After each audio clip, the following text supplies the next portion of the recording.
This is my favorite topic of discussion. Self-deception. How many times have you heard, "Arey, be positive. You can manifest this. You can say this. You can do this." But is it really possible? Or are we just deceiving ourselves? You're asking me? Have you deceived yourself? If it gives me results, I'm okay with it. But if it doesn't give I'm me not results, asking whether deceiving yourself is good or bad. I'm asking, have you done it yourself? yeah, many times it happens because I'm an actor. And many times I have to believe that I can do something. So we all are actors. You're actor as a profession. You get paid for it. We don't get paid for it. We are also actors. We have been sent here, assigned a role to play by whoever is the producer director. People generally prefer to call him God. So whatever that energy is that has sent us here, we have different roles to play. You have the role to play of Amit. I have the role to play of Praveen. Roles are different. Circumstances are different. Situations are different. So we are all playing roles.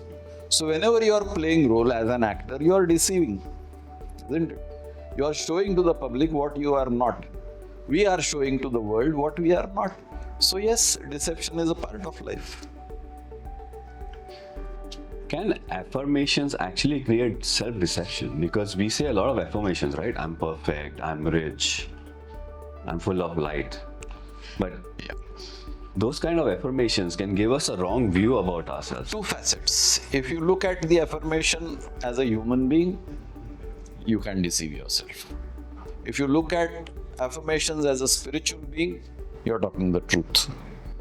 So, where are you standing? If you're standing in front of a mirror, then the image in the mirror has your right hand as the left hand.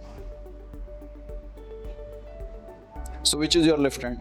The one which you are having or the one which the image is having? It depends on where you stand. So your viewpoint will always be where you stand. So if you are standing on the platform of a human being, then an affirmation is a deception.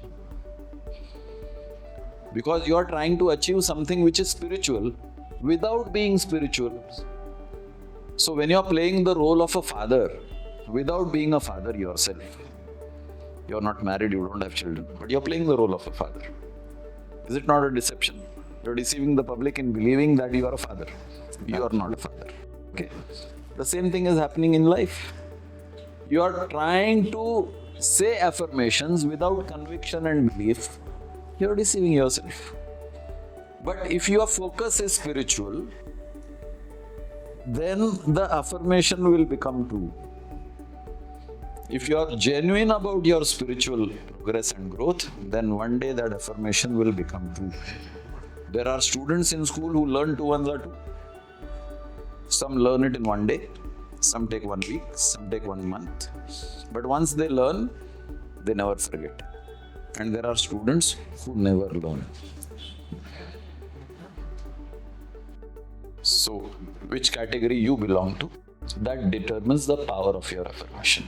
So what you are trying to say is that self-deception can actually be useful and we can get something out of it. I'm not trying to say, I'm saying it. That affirmations can work to the extent to which you are true to the affirmation. It's like this. You're going out with your girlfriend and you're saying, "I love you." What is the truth in that statement? That determines the relationship. If you are saying "I love you" to 10 different girls at 10 different points of time, then this statement to this girl is not true. But I could be loving all of them, right? Fair enough. You could be loving all of them. But you are not the one. When you say "I love you," there is a hidden statement that you are the only person I love in that kind of a relationship. That's the society connotation.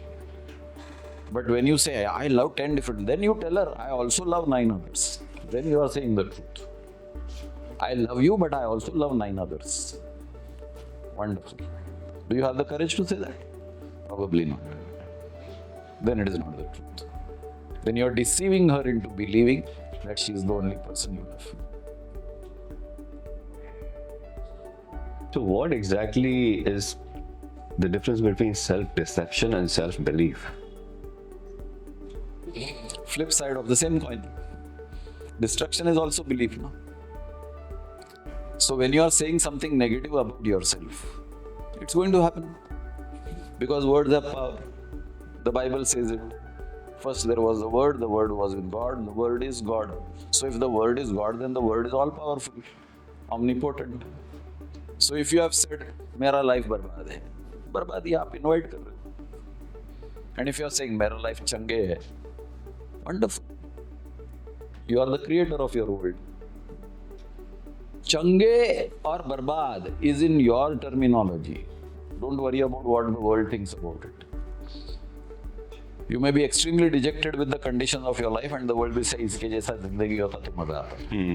True. वो भी होता है. Yes, oftentimes it happens that we have an overinflated view about You have ourselves. a view. Whether you call it overinflated or understated, it's a view. And it is your view and it is true for you. It need not match with the public view of you.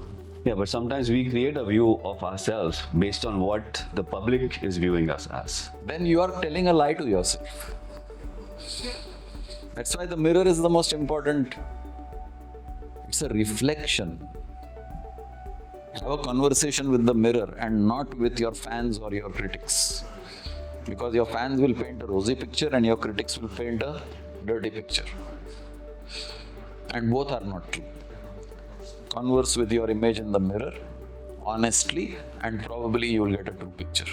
So, in your Life and Breath course, you actually teach us about affirmations. So, how can we use these affirmations for our benefit to achieve what we want to? Actually, I'm so happy that you asked this question. And it's a brilliant question because I have a lot of participants who enroll for the course and divorce from the affirmations. So, who marry the course but divorce the affirmations. And on this platform, I would like to take this opportunity with your question as the cue. That at the human level, and since human existence itself is a deception, take that deception a little step further and deceive yourself into believing the affirmation.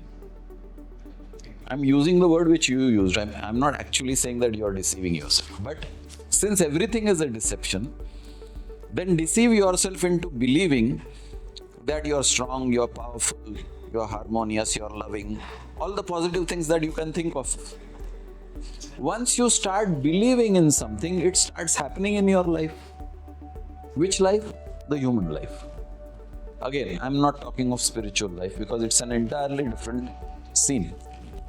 As a human being, if you feel inadequate, you will feel weak and listless. Weak physically, listless mentally.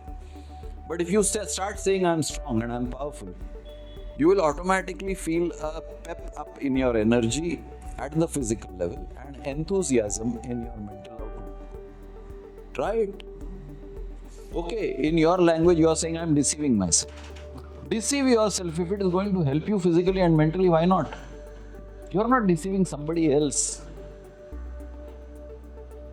So if you are deceiving yourself and it's going to help you live a happier and a healthier human being, why not? How do we get rid of self-deception if we believe that we have deceived ourselves and it is actually not giving any good results? If the deception is harmful and hurtful to the present and the future of your life, then say the reverse. Again, since you refer to the affirmations of our course, Life and Breath. In what way is an affirmation of life and breath going to hurt you? So that is the first question. Since you started with life and breath, I'm restricting my answer to that. Take any of the 8 affirmations of the breaths or the 9 affirmations of the meditation. In what way are they going to hurt you? Answer this question. So, okay, in this aspect, it's going to hurt me.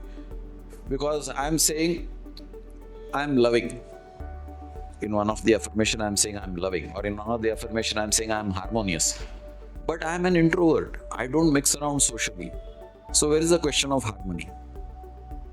Harmony is not about being harmonious with others. Are you in harmony with yourself? Are you happy being an introvert? Then you are harmonious. Where is the fiction in this? What is fictitious about it? Nothing. So take line by line every affirmation and test it against your own personality. And if you find any affirmation that does not match with your personality, talk to me.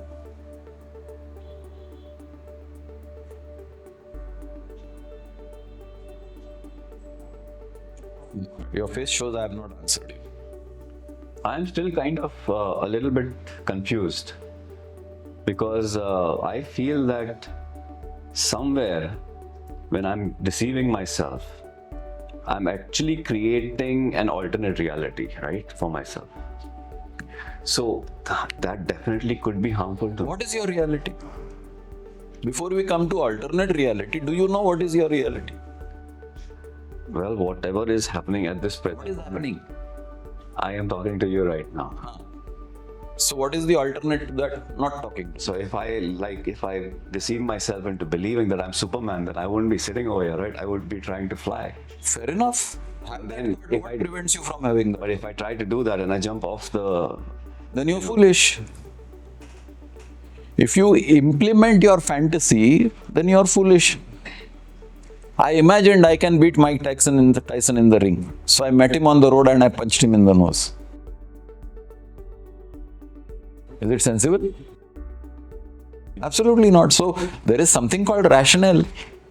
Use your logical thinking mind to weigh your fantasy or your dream against reality. You're also given a faculty called the conscious mind, the thinking mind, the brain, which is far superior to an animal brain. Use that.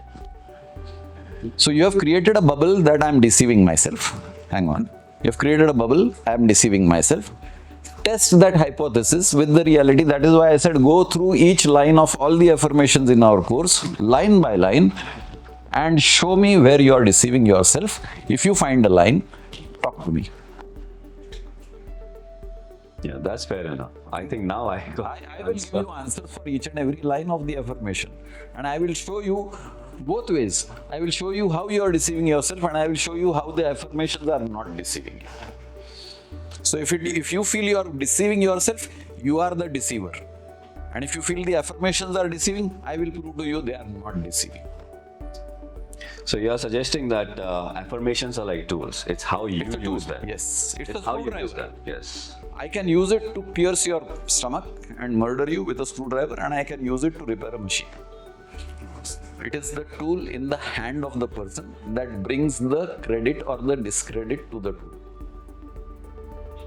I said a screwdriver. Take a knife. I can cut onions and potatoes, and I can slit your throat. True that. So affirmations, I mean, anything has flip sides, the good and the bad. You choose to look at the bad. It is your choice because it is your life. If you choose to select the good out of it, you will be none the worse. You will in fact improve. So you want to improve, or you want to be static where you are, or you want to be downgrading yourself is again your choice. Be my guest.